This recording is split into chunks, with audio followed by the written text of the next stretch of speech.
Okay, so I've been talking all semester about our perspective of things, how we see things, how we view things, and especially in English and things like that.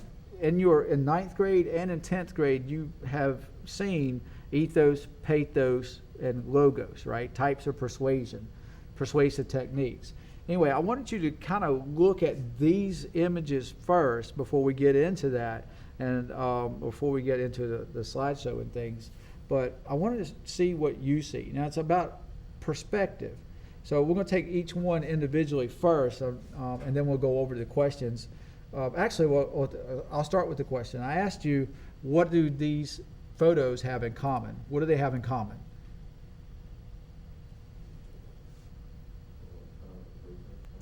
Yeah, each one is protesting something. Okay, so let's look at the first image real quick. You guys can see it behind me, or you can see it online. I can't blow it up any more than that. But we are voting.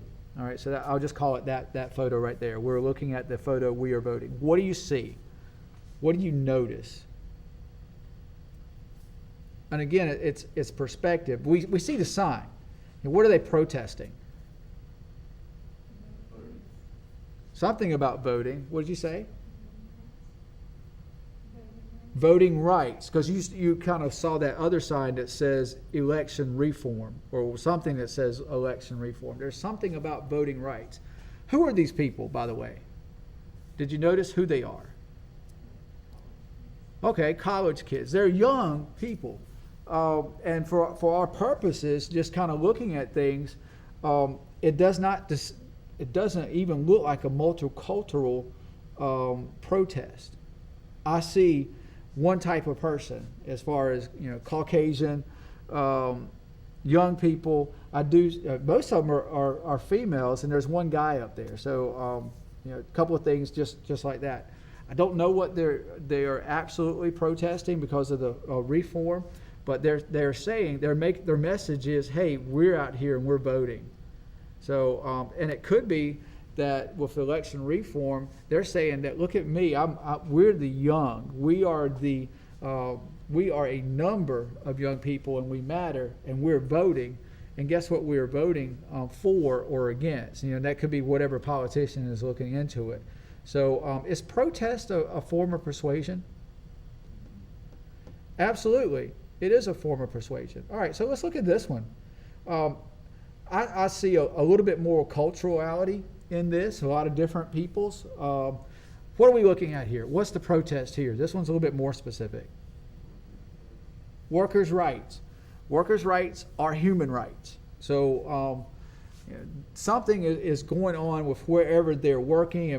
This might be. I can't tell if there's a union symbol in there. I'm thinking it's probably a northern city, given the billboard on the side of the wall up there. Just things that I will notice. But it's important to them. Now, these are older people, right? These are people who've been in the workforce for a while. And so what do you see here about the people? Anything that strikes you?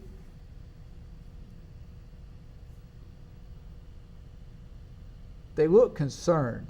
They look a lot different than what these kids look like, these college kids. They actually look happy, except for that one dude on the side. He's yelling something, but he's got his mouth wide open yelling. But still, the expressions are different. So if you were just to judge from expressions alone, do you think we are voting election reform? You think they are serious about what they're doing? Or do you think these guys might be a little bit more serious, the workers' rights?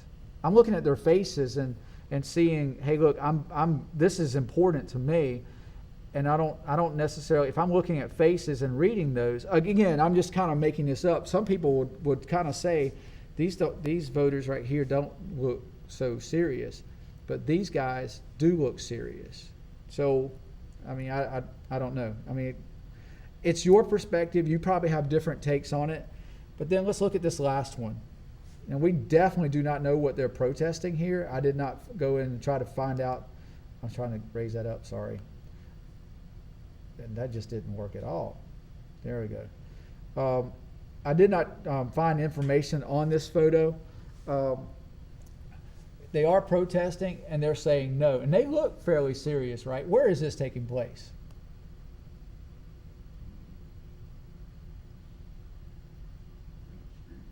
In a street, someplace, in a city.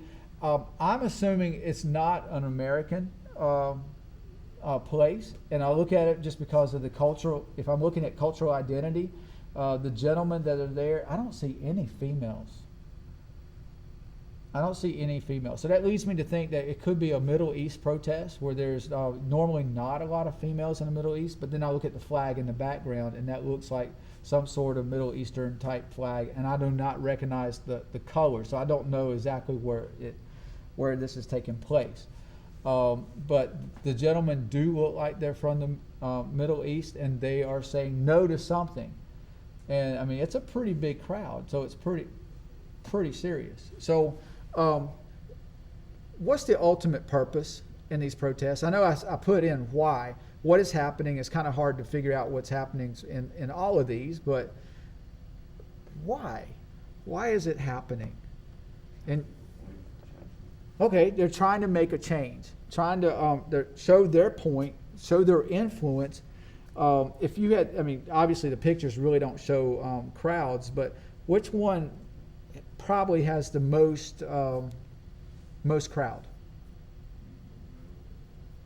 Probably the third one, the one there in the middle.